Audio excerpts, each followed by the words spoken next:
Hi, this is Denise Bossert, and it's almost Lent. I wanted to share some really good news with you.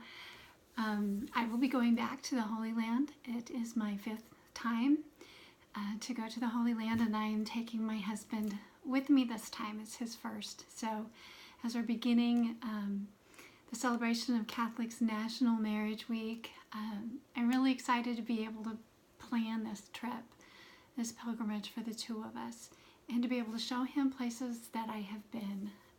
And I'd like you to come with us. I'd like you to come with us virtually. You can follow me on Facebook and Twitter at denisebossert.com, my blog. I'm on Instagram and LinkedIn. So some of the things that we're going to be doing is flying Iberia Airlines, which is really exciting because we will be going through Madrid, and Spanish is my minor, so that's kind of cool. Last time I flew Turkish Airlines. They also have really good deals on flights. But coming back, my first leg of the trip into Istanbul was delayed, and so I ended up having to wait 23 hours in the Istanbul airport, and I don't know the language there, so that was a little bit difficult. But even that you can overcome, and I had some great mango tea in the airport and just enjoyed the downtime as I waited for my next flight. And again, it's all a pilgrimage, so all things work together for those who serve the Lord. And I enjoyed it. I enjoyed my time, and I am looking forward to going back. It has become my annual trip, a retreat, if you will, to go to the holy sites. I'm going to be renting a car. We will be driving to Jerusalem, and early the next morning, Stations of the Cross. And I wanted to share with you that this year I'm really excited to share Stations of the Cross for a Wounded World, which is published by Ligori Publications, a Redemptorist publication. And it came out of my last journey to the Holy Land. I came back, and many things had happened, stirred in my soul regarding, trauma in early childhood, molestation, a rape later in life in which I conceived my daughter. And so when I came back from the Holy Land last time, having prayed the Station of the Cross with that kind of in the back of my mind, I climbed Mount Arbel for the first time last time I was there, and discovered after I returned that Dinah, the sister of the 12 tribes, is buried on Mount Arbel, and she was raped, and in her situation, it just seems like nobody handled it well. So I was pondering all of those things, and this Station of the Cross is not limited to those who suffer from molestation or rape. It is for anyone who's experienced trauma or loss, serious illness, memories that don't let go. And it is a way to journey with our Lord, the Redeemer, who has redeemed all things, and to offer up our wounds also as a gift to Him. And it ends, instead of ending at the 14th station, it ends with the 15th station, which is the resurrection of our Lord Jesus Christ, so that truly we can take our wounds, place them in the tomb, and then we too can be redeemed and walk out of that tomb. So this is a special journey. It's been a journey for me this last year in writing and having it published. And Ligori Publications has just been phenomenal. They see the vision of it. They understand that there are hurting people out there, and that our Lord, who is the Redeemer, being Redemptorist publication, they understand that our redeeming Lord is key to this whole journey. So my husband and I will be doing the Station of the Cross together, and that is so incredibly exciting to be sharing that experience with him.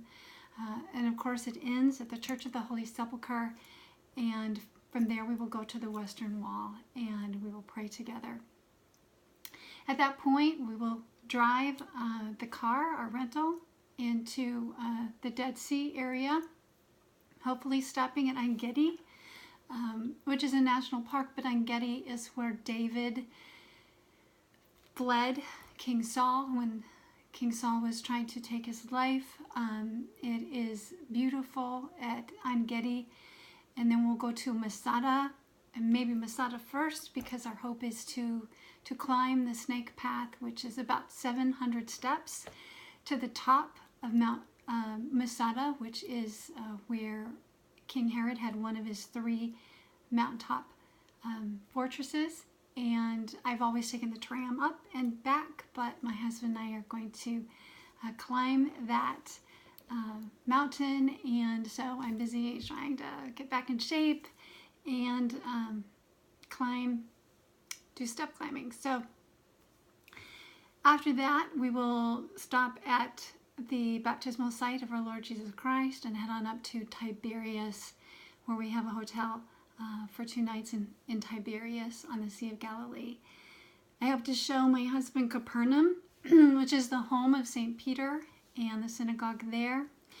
Go to Chorazim, Mount of Beatitudes, Magdala, and we would also like to hike Mount Arbel again. And I don't know if you can see it, but Mount Arbel is behind me. That's the Sea of Galilee and Mount Arbel. So these are some really amazing things that we'll be doing together. After that, we will get back in the car and we will go back to Tel Aviv, to the airport, but by a different route. We have to go through Mount Carmel and see where Elijah had a showdown with the false prophets of Baal, and fire came down. And I don't know if you've ever heard of the sword of St. Michael, the Archangel, which begins actually at Mount Carmel at Stelmar's Monastery, and the end point is in Ireland. One of the points along the way is the site where Luke Skywalker in the last Star Wars film was shot on location. So I encourage you to do some research on the sword of St. Michael, the Archangel. It's really incredible. So that is one of the places that my husband and I will see in the Mount Carmel, which isn't just one mountain, by the way. It's a whole range of mountains. And then we'll continue to drive Caesarea Maritima, which is on the Mediterranean Sea, not to be confused with Caesarea Philippi. And this is a port city in the area where St. Paul would have departed for his mission trips. So that will be the conclusion of our journey. We'll do a full loop through the Holy Land and then come back to Tel Aviv to take our flight and come back home. It is really exciting to be planning this, to be looking forward to it, to have this be part of my Lenten journey as it was last year. I spent Ash Wednesday last year in Jerusalem, and then this year we'll be there again, not for Ash Wednesday, but about a week later. And I promise to pray for you as I always do, and take those petitions with me, place them in the Western Wall after having taken them all the way through the Stations of the Cross. This year in a particular way, I am interceding for all of those who carry wounds, whatever your wound may be, whatever struggle that you have had, whether it's with grief or emotional wounds or physical wounds, whether you're military and struggle with PTSD from any kind of hurt, things you've seen, things you can never forget. Our Lord Jesus Christ entered into this world full of original sin to redeem it, to give us hope, to journey with us in our suffering, to have a path of redemption so that we can offer up our suffering for the good of the world. Truly, He has come and redeemed the world.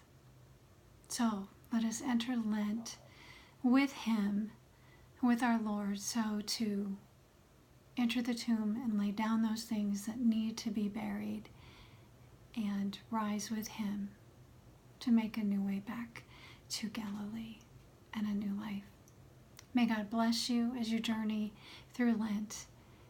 And may our Redeemer heal every wound. God bless you.